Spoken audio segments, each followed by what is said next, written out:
5, 6, 7, 8.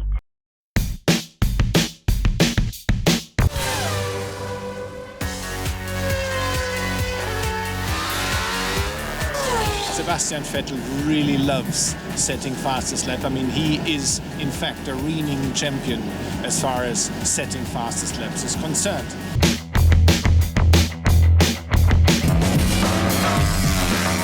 It's Sunday at the Circuit of the Americas, and what a wonderful race we had to kick off the 2013 Red Bull MotoGP Rookies Cup season yesterday. He's got a really nice technique, I have to say. There again, look at that, that's nice. But then it all starts to fall apart. What's the tyre? There's the tyre clip, right? Right. Clip the tyre then. That clipped tyre is a 5-second penalty and will severely affect his time. 5, 6, 7, 8.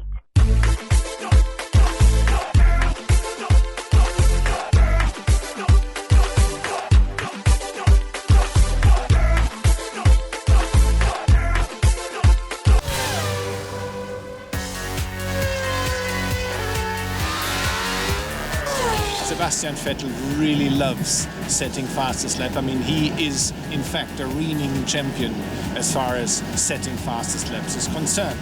He actually managed to do a stunning lap towards the end of the race for the Bahrain Grand Prix, and he did it not only in style, he did it against the wishes of his track engineer. Usually, the guy who's in the lead doesn't want to take any risk. Sebastian Vettel is a different kind of a character. He loves to be the fastest man who set fastest lap too. This year's Bahrain Grand Prix was actually a race that was very boring for Sebastian Vettel because he was in the lead virtually all the time and there was not much action going on for him.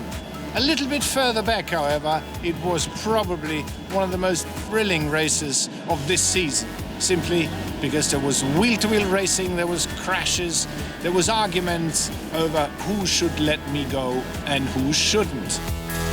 Let's have a look at the driver standings. The title holder is 10 points ahead of Kimi Raikkonen. Lewis Hamilton passes Fernando Alonso by. In the Constructors' Championship, Red Bull is ahead of Lotus and Ferrari. Force India enters the top 5. After 2 fastest laps in a row, Sebastian Vettel is also leading the DHL fastest lap standings. The champion is the measure of all things at the moment.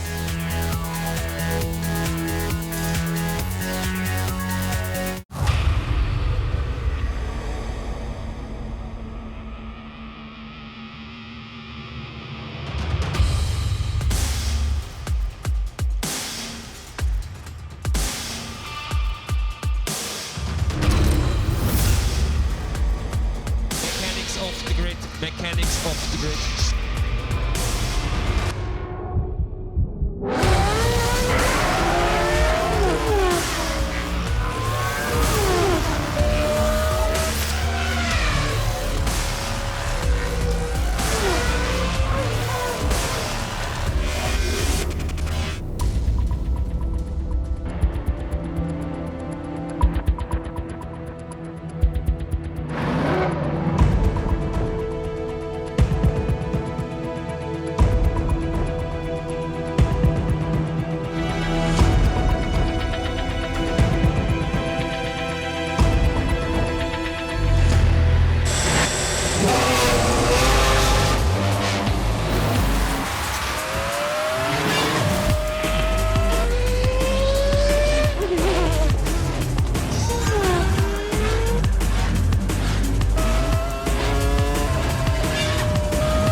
Fight.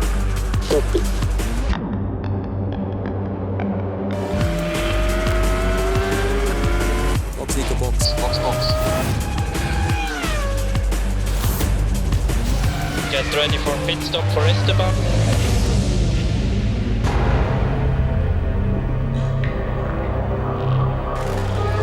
Esteban in pit, watch the car, race 2, watch the car, Esteban in pit, keep from.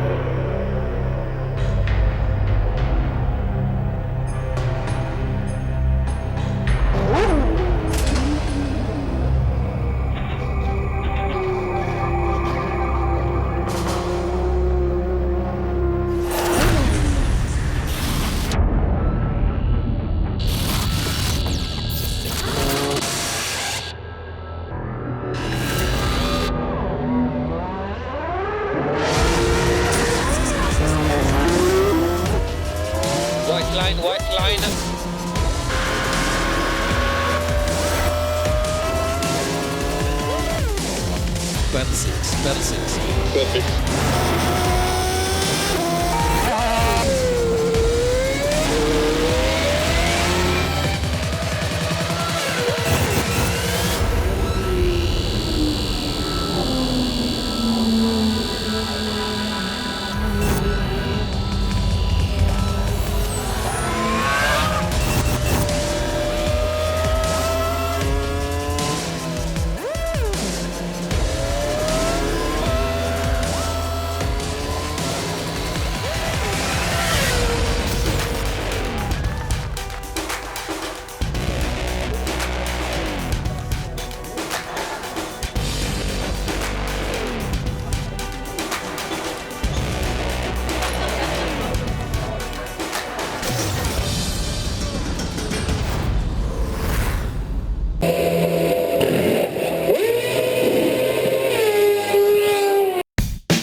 The first race of the season for the Red Bull MotoGP Rookies Cup, and it's at the Circuit of the Americas. Travelling overseas, some of these guys for the first time. Very exciting and a new track for everybody. Fastest man in qualifying, Karel Hanneke, very much starting 2013, where he left off in 2012. The first qualifying was really good for me. Firstly, I learned a little bit the track because in a free practice I lost some lap I crashed. So yeah, then I go a little bit faster and I try to go alone because it's better for me.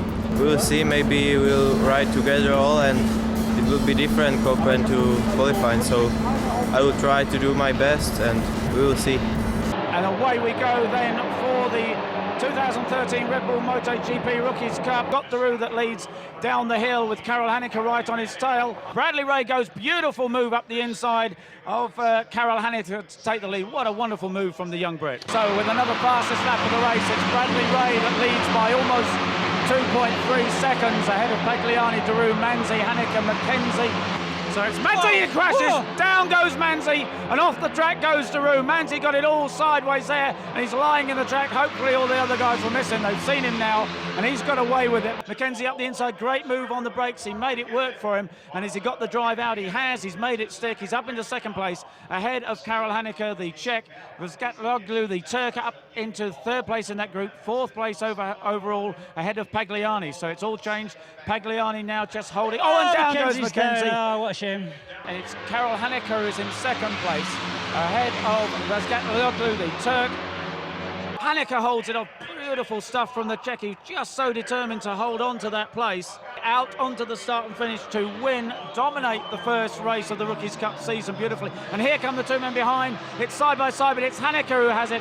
Karel Hanneke has second place, ahead of Vazgatloglu from Pagliani, Perez and Daru. The race was really good. I just got out the front with Karel Hanneke, pushed my way through the pack because I didn't really get a good start. And passed Hanneke, and then he passed me up the inside into second to last corner and run wide.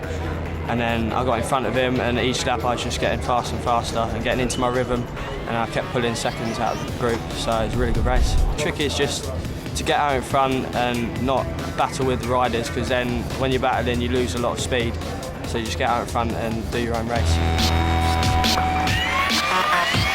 It's Sunday at the Circuit of the Americas, and what a wonderful race we had to kick off the 2013 Red Bull MotoGP Rookies Cup season yesterday. An absolutely fabulous one, and a surprise too. It was Bradley Ray coming off fourth on the grid, who in fact battled with Karel Hanneke, the pole man, fought it out for a few laps, and then raced away into the distance. Superb stuff from the young Brit.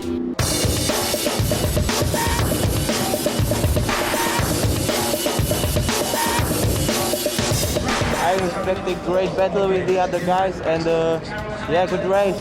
We will see how we'll do finish. Hopefully win it.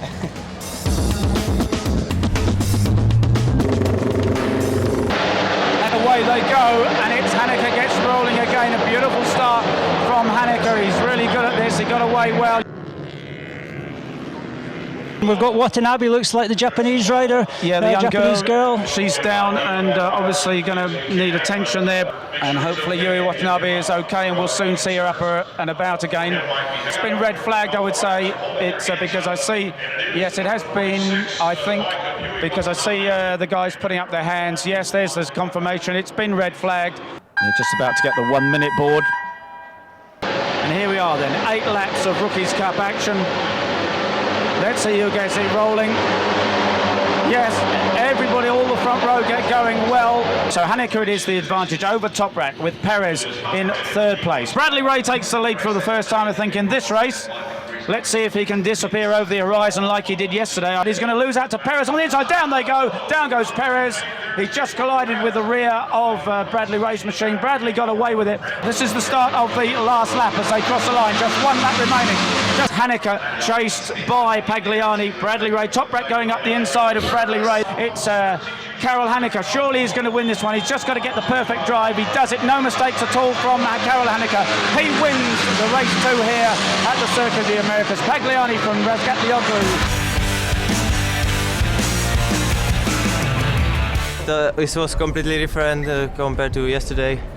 From start I know that I will be fast and that I could go alone in front, but then you crash. I hope she's now okay, but after restart it was different. Guy was also faster and Manuel passed me.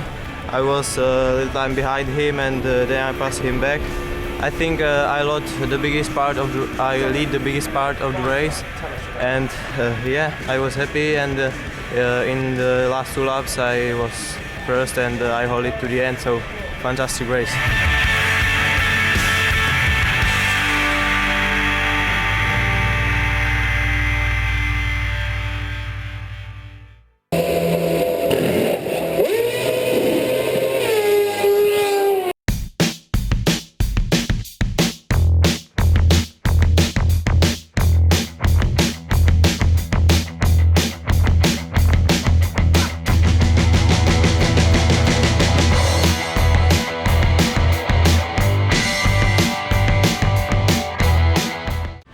The 6 fastest virtual racers from the UK and Ireland are competing for the life-changing opportunity of racing for real at the Dubai 24 Hours. Yesterday they were just gamers, today they're drivers. I've been given a backstage pass to race camp to witness the unique driver selection process. The gamers know that in just a few hours, 2 of them will leave the academy. It's a really tense time for us. I don't think anybody's safe, so it's going to be very interesting. It's always difficult to say whether I've done enough or not. You have to keep improving all the time, and if you don't, it shows. I just want to be given the opportunity to really show them. I definitely see myself improving quite a lot. If you lose, you just, I don't know, just be back to normal day-to-day stuff, just be boring again. They have just one more challenge to prove to the judges that they deserve to stay.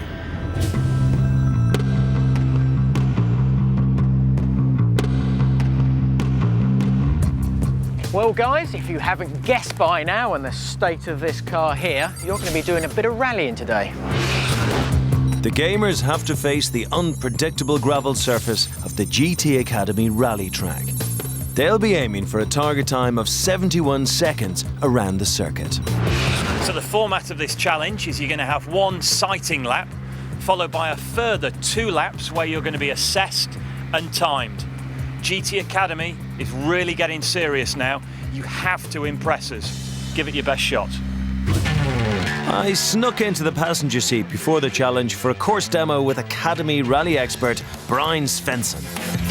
Come on, Brian, let's rip the arse off. Rallying is clearly a lot of fun, and this challenge is designed to test the gamers' control and overall feel for the car.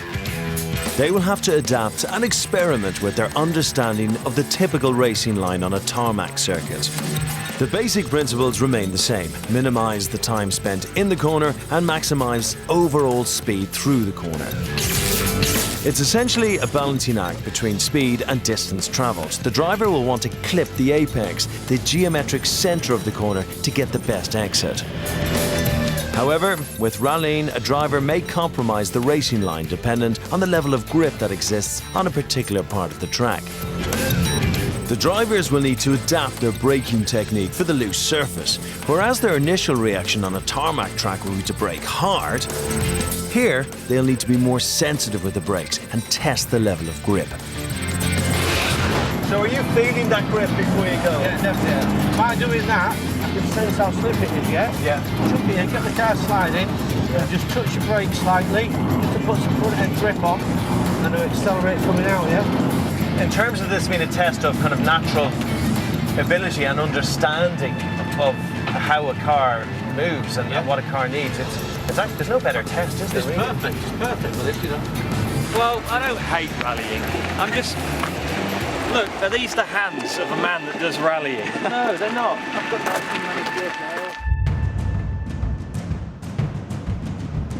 now. First up is Danny Glover. 3, 2, 1, go. I think Daniel's going to put in the fastest time. Tyre on the exit. Danny's performances at the Academy have so far been up and down, perhaps owing to his lack of confidence. No.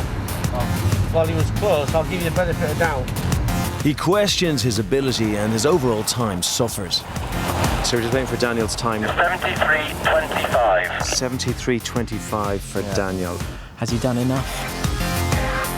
Looks like I was wrong about Danny. He's 2 seconds off the judge's target time, and he has to hope the other gamers are also off the pace. My moment's arrived. Should be real good. A bit more power. Go on. Jack O'Neill's time was a 71.40. Come on, get on the power. Come on, let's go. Too slow. Van Demesh, 2 seconds off, 73.38. Right turn. Don't cut. That's where you're going. Get your wipers on, man. David Williams, 73.10. 73.10. I really should have put wipers on before we started. After 4 gamers, Jack O'Neill sits at the top of the pile, with David Williams second and Danny third. The final 2 gamers are Thomas Gibson and Des Foley, 2 drivers with completely different racing styles, and both need a good performance. I'd rather see Des than Thomas and his cautious approach and less dramatic. I'd rather drive with Thomas because I know with Thomas I'm going to get home. With Des, it's great, but would you want to rely on him? No, I don't think so, because there's always that feeling, apprehension that he's going to make a mistake and whiz off the track and your race will be over. Thomas is first to go. He's quick down there. If you get all ragged and sideways, you're generally very, very slow. You've got to be very neat, very precise. He's so far been the outsider of the group. I don't say, you know, I'm the best at this and I'm going to do this, do that. I just quietly go about my business, and then when it comes time, just try and beat everyone. And they're like, well, where did he come from? And his tactics pay off. That's Thomas Gibson's time in, which is 71.06. He sets the fastest time, with Des last to go. The opposite of Thomas is Des. He constantly drives at the car's limit. It's a risky tactic. 1, go.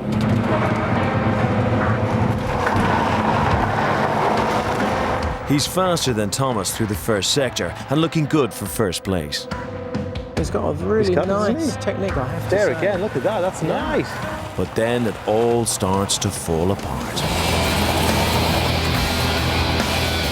What's the tyre? There's the tyre clip, mate. Sorry. Clip the tyre then. That clipped tyre is a 5-second penalty and will severely affect his time. You get overconfident, what happens? You normally whiz off the track or spin. And that's what we don't want to see. I think I may have clipped the tyre, so if that is the case, unfortunately, penalty One thing we do look for is pinpoint accuracy, lap on lap on lap.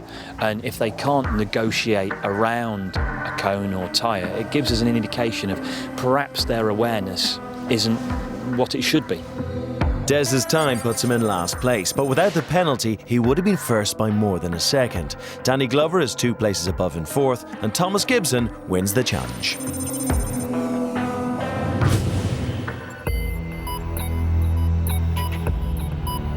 Well, the guys know this is a competition. They know only one can make it through to the final round, and they will be whittled down to that single place over the course of the week, and that process starts here. Rob and Johnny have that unenviable task. It's been fascinating for us to watch how you've evolved over the last couple of days. If you want to make your way upstairs, on your bed, you'll find an envelope letting you know whether you're going to progress through to that next stage.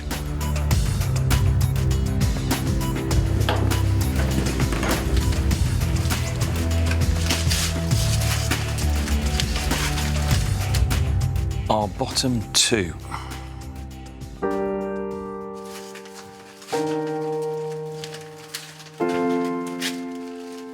Istvan, he was our slowest driver in the benchmark. For me, quite simply, he's struggling. And as much as I like the guy, Danny Glover. Yeah. He's just really, really nervous. Yeah. Dan's weakest attributes are his confidence and his physical fitness. At GT Academy, we're looking for that endurance racing driver, somebody to represent us, and I honestly think they will do a better job than Istvan or Dan. Did you expect that? Yes, I think I was by far the most inexperienced here. Then again, it could be that I just simply don't have what it takes. But you drove well today. Thank you. What about you? How do you feel? I don't know, I'm not that surprised really. My fitness was really so. At the start I thought, well, since the national finals I thought everyone was pretty much like better than me really. I don't know why. Why? I don't know, just the fitness thing, and I'm just not that confident. So. You should be, you should be. I was sat on pole position for the Dubai 24 Hours last year with 80 of the world's best GT drivers behind me, and I'm crapping myself. But I artificially programmed myself to think, right, okay, well, I've come this far. I'm gonna stick my chest out, I'm gonna stick my chin up, and I'm gonna put my best foot forwards, and that's something that you can take away from here. I think Des can be fast. He seems to be rather intense, very hungry for it.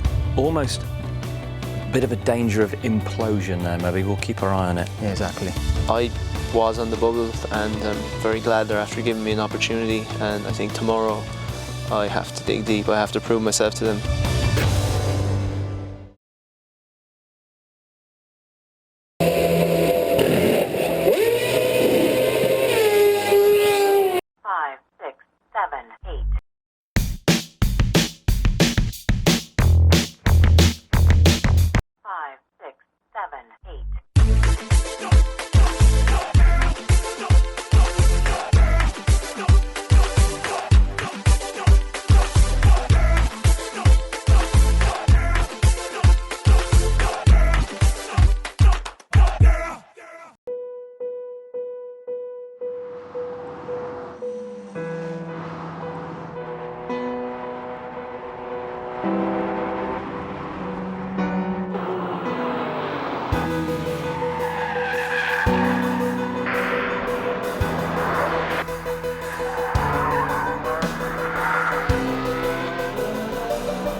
Ty Sherwood. I'm from Palmerston, North New Zealand, and I ride freestyle motocross.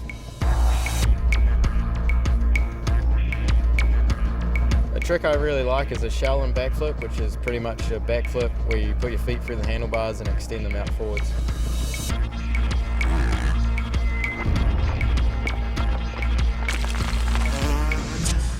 Once I leave the ramp, I'm already on the back of the bike. As your body position goes, you'll want to come in center and just make sure you're pulling evenly with both arms. You need to keep your body weight backwards to get your feet through the handlebars. So it's quite hard to actually initially get your feet through the handlebars clearing the bar pad. So once you kind of got that, you're good to go. I try to extend it as much as I can and hold it out there. It's just one thing I try and do to separate myself from everyone else. And then you want to start bringing it back, so you need to worry about where your heels are because you don't want to be dragging them on the handlebars on the way back through.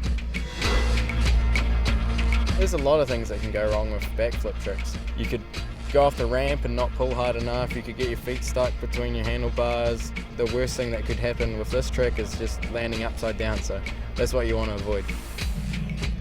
When I pull my feet back through the bar pad without hitting the seat and then to the foot pegs, all to land on the ground at the same time as the wheel touches, is when I know it's a good trick.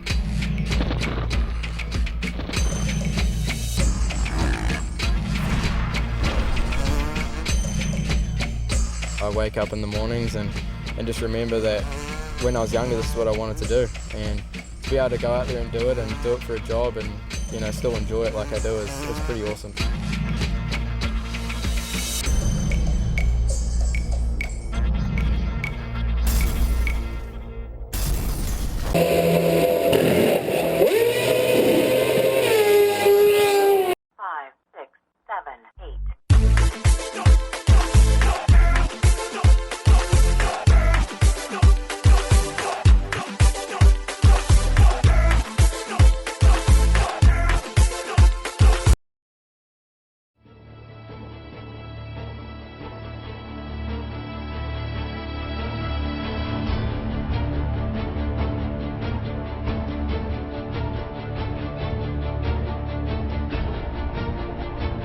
When I try to imagine what it must have been like to do 172 miles an hour in 1953, I think Norman must have done a fantastic job, and he must be very, very brave, because to do 172 in a modern car is fast enough and difficult enough, but back then it must have been almost impossible.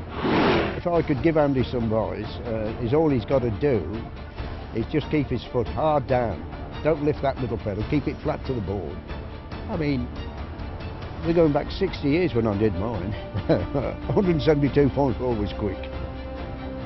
For me, Jaguars have always built fantastic sports cars that really, when you're driving a Jaguar, you feel what's going on underneath the bonnet. You feel the engine, you feel the speed, and I think nothing much has changed from 60 years ago until now. You still get that same feeling with a Jaguar, so I'm looking forward. For the specific challenges that we face, as you might well see, it's freezing cold, it's actually starting to rain now, and the piece of road that we have to do this on is actually very, very bumpy. I think the reason for the bumps are the tree roots actually growing up through the surface of the road. So yeah, I imagine at nearly 300 kilometres an hour, it's not going to be a walk in the park, but it will be exciting.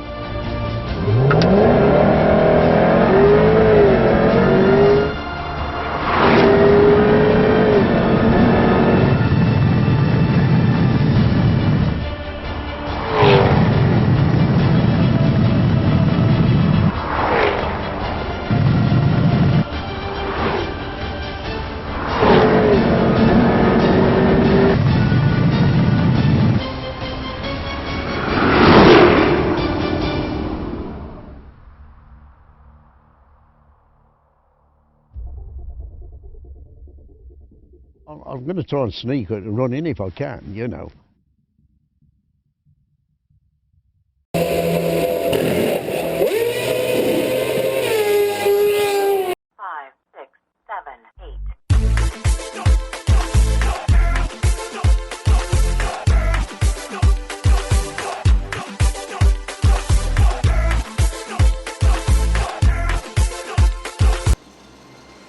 11:30 a.m., a totally normal day at Mercedes-Benz in Untertürkheim.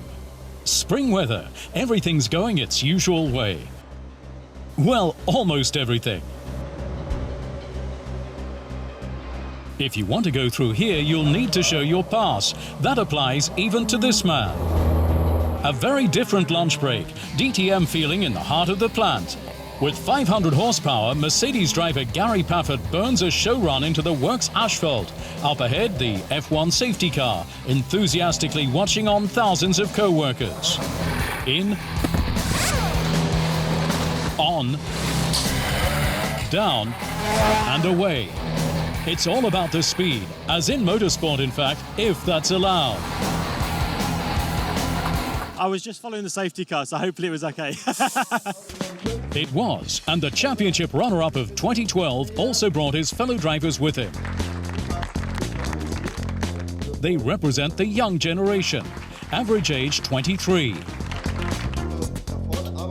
Also, there's the new face at the top of Mercedes Motorsport. We've come here to Untertürkheim and wanted to show the staff here the DTM car and the safety car. We also wanted to introduce our group of young drivers to them. I wanted to say hello too, as of course I'm very new to the job. DTM close enough to touch, shoulder to shoulder with the drivers collecting autographs. And this is what a pit stop's like, a totally new experience for the employees alongside their normal, actual work. The work they do here, the amount of work they do here is amazing. So it really makes you realise exactly how big a company Mercedes-Benz is. Yeah. Gary Paffett on a visit to the plant. Even for the DTM champion of 2005, a very special experience.